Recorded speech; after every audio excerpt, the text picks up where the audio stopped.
Reka duhere mu Bwongereza English Football League. Samir yakomezaga Chelsea na Arsenal London Derby. Arsenal yatsindaga Chelsea yishyura, Arsenal igatsinda Chelsea yishyura, biza kurangira inaniwe kwishyura icya gatatu match irangira gutyo. No mukino wa kimwe cya kabiri kirangiza cy'igikombe cya English Football League Cup ni irushanwa rikinwa n'amakipe afite ibyiciro mu Bwongereza.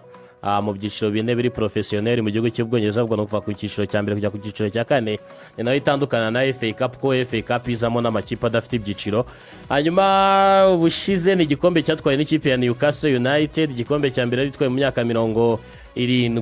Ikipe ya Arsenal kino gikombe giheruka 9-2, bivuze ngo imyaka 24 abindi 34 itabasha kugitwara. Mu gihe ikipe ya Chelsea na ekipe nanone yakinaga umukino wa kabiri nyuma yo guhindura umutoza William Senior yawaje agatoza umukino wa mbere atsinda ikipe ya Charlton muri FA Cup. Yagombaga kwipima ku ikipe ya Arsenal, yabanje kuyipraising avuga ko ari ekipe ikomeye, avuga ko ibyo bayita ngo ni ekipe itsindira ku mipira y'imiterekano gusa, ahubwo ari ekipe ikomeye mu bintu byose. Ariko ku munota wa 7 gusa Ben White yaramaze kumwereka ko burya n'imipira iteretse ari imwe mu byo bashoboye cyane. Igitego cya mbere cyo ku munota wa 7 baza kuyongeramo igitego cya kabiri, Garinacho aratabara gabanya umwenda, hanyuma bayongeramo igitego cya gatatu, nanone Garinacho yongeramo igitego cya kabiri ku munota wa 83. Ni imikino ubona ko ku ruhande rw'ikipe ya Chelsea yaburaga abakinnyi benshi b'ingenzi, kandi ugiye kureba muri ekipe yabo ni ekipe ifite efekitifu nini, ariko irimo abakinnyi bari seriye, navuga ngo babandi bashobora kuba bagutwara mu mukino batari benshi. Iyo ugiye mu mukino uri ekipe nka Chelsea wahisemo gukoresha mediane itarimo Caicedo, hari igihe bigorana cyane kuko no mwana Santos ndetse na Enzo Fernandez ubona ko ntabwo mediane yabiranoga ku buryo wavuga ngo ni nkuko byaba bimeze hari Caicedo na Enzo Fernandez. Hanyuma iyo kore pamatanimo bikaba byabaye ngombwa kugarura wa Pedro inyuma ugashyira bagiye kuri atake, none byerekana imbaraga zawe bijyanye no gusatira ko zagiye zigabanyuka. Ku ikipe ya Arsenal yo urebye nubwo yari yakozemo impinduka ku munyezamu Kepa Arrizabalaga wajemo muri aya marushanwa niwe uri gukina, hanyuma ariko defense yari yayindi. Niba ufitemo Gabriel Magalhaes na William Saliba na ekipe ya mbere, Ben White nawe wenda ntabwo akibanzamo, ariko nanone ko ibibazo by'imvune bihari. Uriya Ntimba wari wamujyanye ku ruhande rw'ibumoso kuko Piero Incapié yaravunitse Mutaliyani Riccardo Calafiori, bisanga uriya Ntimba agiye kujya kuri kabiri, hanyuma Ben White akajya uriya Ntimba agiye kujya ku ruhande rw'ibumoso, hanyuma Ben White akajya iburyo nk'ibisanzwe asanzwe akina. Hagati mu kibuga Zubimendi Rice na Odegaard bari bapanze ikipe nk'iyo bapanga bagiye gukina finale ya Champions League. Ni ekipe ya mbere ya Arsenal yahuraga n'ikipe ya Chelsea itaranoga, nayo ikifitemo bya bibazo byayo bitandukanye bishingiye ku mvune, bishingiye kuba ekipe igizwe n'abakinnyi benshi bakiri batoya cyane. Ubona ko nta bayobozi benshi bari muri ekipe yabo ku buryo iyo habuze umwe undi akaza ubonamo ko ikinyuranyo gihita gitangira kugaragara. Ku ikipe ya Arsenal imaze iminsi nitwara neza imbere y'ikipe ya Chelsea, yazanye ekipe yabo ya mbere nta kintu twari bwitege kwari ugutsinda nk'uko bisanzwe. Muno mugabo witwa Mikel Arteta ubona ko no mwaka yakaniye ko hafi buri gikombe cyose arimo agomba kuzajyatanira kandi akagera kure. Iki gikombe Arsenal imaze imyaka 34 itagitwara, iramutse igitwe ni igikombe gitwarwa mu kwezi kwa kabiri kuko nk'imikino yo kwishyura izagaruka ku itariki 9 z'ukwezi kwa kabiri, finale mu mpera z'ukwezi kwa kabiri. Agitwaye cyaba ari ikizere cy'impinduka ku ikipe ya Arsenal uko yamaze igihe kinini hatanira kino gikombe karangira itagitwaye. Mugara Arsenal iragaragaza yuko mu by'ukuri ari ko ari bari favore ku bikombe byose bagenda bakinira. N'abantu benshi baravuga ati Arsenal birashoboka yuko yatwara treble kuko buri gikombe cyose iracyarimo. Ugiye kureba ikipe ya Arsenal kugeza ubu ngubu imibare irayivugira kuko nta hantu ugiye kureba imibare nubwo ibiri imbere uba usanga kenshi bigoye, kuko naho turimo turerekeza navuga ko ni hamwe mu bihe bigoye cyane cyane hakinwa phase retour muri shampiyona y'Ubwongereza, aho bazaba bava mu mikino ya Phase League muri UEFA Champions League bageze muri knockout stage. Harimo izo finali za bishoboka ko Arsenal yageraho ya Carabao cyangwa se igikombe cy'igihugu muri rusange. So navuga ko igihe tugiye kujyamo ni igihe gikomeye ku ikipe ya Arsenal, ariko Arsenal nk'uko no muri Samuel yamaze kubigarukaho, ugiye kureba niba umutoza akora impinduka cyane cyane ugiye kureba nubwo navuga ko ku bakinnyi basanzwe babanzamo navuga ko habayemo impinduka zisa naho ari eshatu impinduka zigera kuri enye ukurikije uko ikipe ya Arsenal muri ino minsi umutoza arimo arayipanga ariko ibyo bikwereka ko gukora impinduka enye ikipe ya Chelsea still nayo ukaza kuyitsena kubera ko umutoza Rosenia nawe ni igikombe agombaga kwemezaho cyangwa se guprova ubuyobozi bwe bikwereka ko ikipe ya Arsenal iri muri position nziza ko ibyo bikombe byose nta ntamwe kuko mu myaka yashize hari ukuntu wasanga ibikombe nk'ibi ngibi bya FA Cup cyane cyane iyo tugeze mu mikino yo kwishyura ukiri kuva muri Champions League umutoza avuga ati reka nebe ko nakoresha equipe B hanyuma abandi bose bakore focus kuri champion ariko kubona ko kuva Arteta akora impinduka ze nka 70% ku equipe asanzwe abanzamo cyangwa se aturuniraho akayikoresha kuri match nkingi ya kimwe cya kabiri kwereka ko ni igikombe arimo arashaka. Ikindi navuga ko gisa naho gisunika Arsenal ndetse kinayishyira muri position nziza yuko ibyubuze by'ibikombe cyangwa se Otrebo bashobora kuba bayikora. Nuvuga ngo abakinnyi hari imyaka 2 ishize umutoza Arteta yararwanye yarahatanye arwana yirukanka yaba kwirukanka kuri Man City yaba kwirukanka ubwo navuga ko ni na saison 3 kwirukanka kuri Man City kwirukanka kuri Liverpool yarabigerageje ariko iyo byageraga mu bihe nk'ibi ngibi yatangiraga kugira ibibazo bya squad no cyangwa se iyo kipe abakinnyi afite navuga ko bake aturune no wasanga aturunira ku bakinnyi 13 gusa ugasanga imvune zitangiye kugenda zimukoraho imenaniro y'abakinnyi kwera gukina imikino myinshi bataruhuka ugasanga bitangiye kugenda bimukoraho ariko ubu ngubu niba akora impinduka avuga ati Ben White ngwino warumaze igihe uri kuri bench akaza kugira performance nziza umuzamu Arzebaraga akaza kugira performance nziza Gyökeres yaramaze iminsi umutoza rimwe amukoresha ntamubanzemo akamubanza kuri bench akaza agakina ariko akaza gutanga umusaruro ibyo byose bikareka ko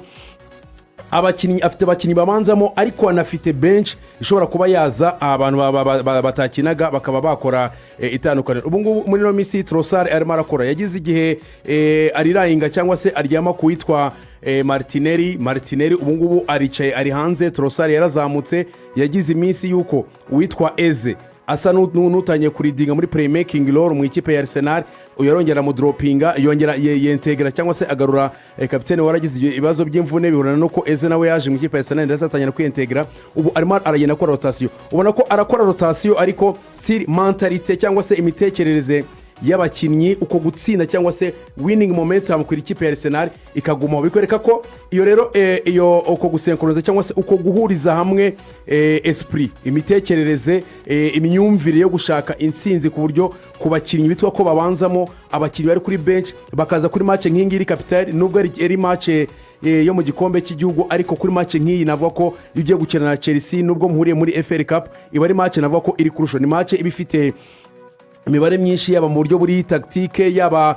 kuri iyo pressure cyane y'abafana itangazamakuru iyo visibility yose navuga ko hari igitutu kiba kiriho ariko umutoza akabasha kukimanaginga kandi yakoze rotation abakinnyi bakaguma muri iyo momentum bakagumana shape yabo yo gutsinda ndetse no kwitwara neza kwa n'ikipe ya Arsenal bikwereka ko umutoza Arteta hari ibyo yahinduye nyuma yo kubona abakinnyi navuga ko none afite squad iri complete cyangwa se yuzuye nubwo uwo nimero 9 yazanye adatsinda ibitego ariko ubona ko we yahisemo kwiyadauta mu buryo bwo gukina icyitwa force nayo cyangwa se ni gute ashobora kuba nabona resultat mugena nimero 9 adahari abawinga banje bakaba batsinda abamediateranye bakaba batsinda ndetse n'ubwo buryo navuga ko Arsenal yazanye introduce cyane guhera muri saison ishize bwo gukoresha vuga ngo niba muri open play mu buryo busanzwe turimo turahanahana twubaka byananiwe byatonene gutsinda ese imipira y'umuterekano imipira yo kurengura nayo dushobora kuba twabyaza umusaruro ibyo byose rero ni aspect cyangwa se ni factors zerekana ko ikipe ya Arsenal uno mwaka bimwe tukomeza kuyana twitega imitego tuvuga ati ni hahandi ni ya Arsenal ariko ubona ko umunsi ku wundi igenda yerekana cyangwa se inaprova ko umutoza Arteta yarakuze squad ye nayo imaze kujyana nawe muri uko gukura ndetse ubona ko icyo cyizere bakifitemo ariyo mpamvu ko ibyo bya Terebo wavugaga birashoboka dukurikije imibare ndetse na ikipe ya Arsenal iragaze kugeza ubu ngubu ahubwo Saliba yaravuga ko bashaka gutwara byose ati ndambiwe kubaho buri gihe cyose ndangiza umwaka nta kintu ntwaye. Ati no mwaka turashaka gutwara ibikombe byose duhere kuri Carabao, FA Cup, Champions League, Premier League. Ati ibikombe byose turimo duhatanira turashaka kubitwara. Numwe mu bakinnyi bakuze yabine bakuru mu ikipe ya Arsenal maze igihe kinini wanavuzweho gusohoka muri no equipe bitewe nuko babonaga ko amaze kwinjira muri level y'abakadre amakipe nka Real Madrid aho rahataniye ibikombe agatangira kumwegera nandi ma equipe atandukanye, ariko ko Arsenal yabashije gukonvenka bano bakinnyi bose bitwa ko ari bakuru muri equipe yabo ikabongera amasezerano ndetse ikanongeramo n'abandi ititaye ku bibazo byo kuvuga ngo amafaranga ni iki. Nk'ubu ngubu Arsenal n'ubu ngubu biravugwa kuri Magehi kwa kubizi neza ko yavunikiye Piero Hincapié ikavunikisha Ricardo Carafiore. Ubona ko Arsenal kuva haza Andrea Berita no mugabo wo mu Taliyani waje nka sporting director w'iyi kipe, ubona ko ari umwe mu bantu b'influencer cyane ku bijyanye nuko equipe kugira itwara ibikombe igomba kuba ifite squad ikomeye. Niba uri equipe ishobora kuba yavunikisha abo bakinnyi bose still ukaba ugihatana na bitaruke na Arsenal. Hari umwaka Arsenal yavunikiyemo William Saliba ihita buri gikombe cya champion kubera icyo ngicyo bari mu barakina Europa League kubwa bakina na Sporting Club de Portugal 2022-2023 bari bamaze igihe kinini bayobora urutonde rwa champion bavunikisha William Saliba tayari babaragiye. Hari igihe wabonaga kipe idafite rutayizamu gashakishwa batse ni katari gutsinda bimeze bite, nubwo wenda Gabriel Jesus nawe yagarutse ariko still Vita Gyökeres aracyafatwa nka rutayizamu wa mbere niyo atatsinda ubona ko hari impinduka kuri Mikel Merino afasha abawinga gutsinda cyangwa se abandi bakinnyi wo Kretiye irakora igatuma abandi bakinnyi batsinda ndetse bakabanitwara neza cyane. Akaba afite na option nyinshi ba Mikel Merino, Kai Havertz yaragarutse n'abandi batandukanye. Ntekereza ko ikipe ya Arsenal y'uyu mwaka urebye kuri squad bafite ukareba imyaka 7 Arteta amazemo amaze gukura na warabizi ko ageze kuri cyagiye noneho excuses zabaye nkeya, ntabwo afite inzitwazo ngo avuge ngo simfite simfite runaka. Bamuguriye abakinnyi hafi mu myanya yose. Arsenal ugiye kwitondeka guhera ku mwizamu David Raya arasimburwa na Kepa Arrizabalaga ni umunyezamu ugeze kuba umunyezamu wa mbere mu ikipe ya Chelsea, ni umunyezamu warutwaye muri Bournemouth mbere yaho yatijwe muri Real de Madrid, yari umwe mu banyezamu b'ingenzi bakoreshwe mu gihe Thibaut Courtois yaravunitse, ni umunyezamu experience umaze kumenyera. Hanyuma muri defense ni ufite Saliba, ufite na Mosquera, ukagira Gabriel Magalhaes na Piero Hincapié na Carafiore. Kuri kabiri ukaba ufiteho Ben White na Timba. Ku ruhande rw'ibumoso still abwo Carafiore arahisanga, Lewis Kelly, Hincapié n'abandi batandukanye. Ubu baguze Eze, umwe mu ba playmaker beza mu Bwongereza, ntabwo ari kubona umwanya uhagije wo gukina. Arimo arahatana umwanya na Odegaard. Ubona ko equipe ifite abakinnyi babiri ku mwanya ndetse hamwe baranarenga, kandi ubona ko bose bari tayari kuba batanga umusaruro mu gihe cyose bahawe iminota. Ngoko rero Chelsea ubwo no gutegeze kareba niba iza kwa Arsenal zarusyaho. Ubundi iyo wirukanye umutoza hagati muri saison icyo ukora no gufata ibyoroshye. Usigaje gufata ibyoroshye. Byashoboka kuko Champions League ari knockout stage, birashoboka kuko knockout Chelsea igeze gutwara Champions League, kwanza Champions League ya mbere bayitwaye bafite umutoza w'umusigire Di Matteo yafashe equipe hagati birangira atwaye Champions League. Ariko nko muri championnat muri ibikombe ubura n'amakipe makuru urumva Liam Lusinia ni match ya kabiri yaratoje, match ya mbere y'ikipe yo mu cyiciro cyo hasi Charlton Athletic guhura na Arsenal yiteguye iri kubara ibikombe byose idashaka ikintu cyose cyayica intege, kuko Arsenal ishobora kubura Carabao Cup bikafekta na run yari ifite muri champion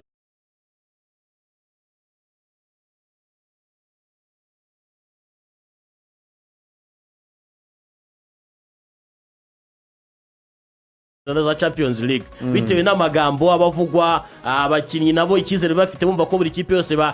barivariza nayo bakaba bayitsinda bakaba batsindwa nka match muri Carabao Cup n'ikipe nka Chelsea ubona ko itaragera ku rwego rwo kuvuga ngo equipe iri gwangana. Equipe iri muri process ubona ko ari nziza, iburamo abakinnyi nka babiri cyangwa batatu bakuru bashobora kuza bagatanga umusaruro nk'uwo Enzo Fernandez cyangwa Kore Palmer na Reece James bashobora kuba ba equipe kuvuga yenda umunyezamu abonye rutayizamu atsinda ibitego nka 25 kuzamura kuri saison, hari icyo kongera muri equipe ya Chelsea.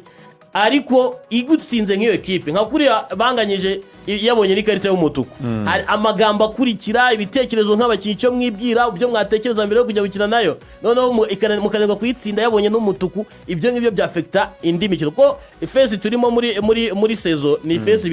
yitwa psychological battle, ni urugamba rwo mu mutwe. Match ukinnye imwe rukombe igira byinshi yafekta kuko no ku rutonde rwa championnat ntukina wireba gusa, uravuga ati tugiye gukina niba we dufata urugero nka Man City izakina na Man United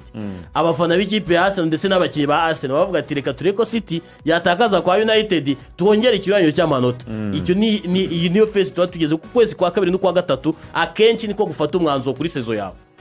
Chelsea izagorwa no kubura abakinnyi navuga ko bakuru bo kubo gutwara uko ugiye kureba squad yayo irimo abakinnyi cyane cyane navuga ko bakiri bato abenshi bataravuga ngo turaza gutwara kuko ifitemo abarideri navuga ko batarenga batatu gusa ko bura Parma nawe nubwo ari umukinnyi wagize sezo ebyiri navuga ko muri sezo ebyiri zishize ari umusore wazamutse neza ariko ntaragira icyo kuba umurideri navuga ko ufite Fernandez ufite Caicedo abo no bakinnyi navuga ko Reece James captain ariko Reece James nawe ahorana ups and down nuvuga ngo rimwe ameze neza ibibazo bye by'imvune nanone nta kugarantisa ko burya azaba hari ku buryo afite iyo presence yo kuza kubura icyo kintu cyo kubura abarideri muri equipe ya Chelsea ikaba ifitemo none uwo mutoza nawe ukiri kurwana no kubaka kariyeri yiwe ibyo ni ibintu mbona bizaremerera equipe ya Chelsea muri no sezo ku buryo icyo kintu cyo kuba amasezerano y'imyaka 6 n'icyo bivuga ngo reka twihangane uwo mutoza w'umwiga ndetse n'iyo kipe ikiri ntoya azarwa no kugira ngo agende akurana nayo ashaka nabo bakinnyi agenda fixamo cyane cyane bo kumufasha gukuza squad ndetse no mitekereze cyane cyane ku bakinnyi barwa ko Chelsea squad yayo nini yiganjemo bakinnyi avuga ko batari cyane kuvuga ngo igihe cyo kurwana urugamba ni iki tugomba gukora tugomba kwitwara gute buryo mentality yayo yaramaze kuzamuka. Yego rero n'utugeze mu ndi mukino tukazareba uburyo bumera kwa Arsenal ariko nyine bizaba bigoranye kuko biri likely ko Man City na Arsenal zakina finale ugendeye ku mikino ibanza niba City yatsinze 2-0 City yatsindiye away 2-0 Arsenal ikaba yatsinze away kandi Arsenal imaze umwaka urenga idatsindwa ku kibuga cyayo urumva ko probability nuko umutoza n'umwiga bazahurira kuri finale. Samire Real Madrid rero kera kabaye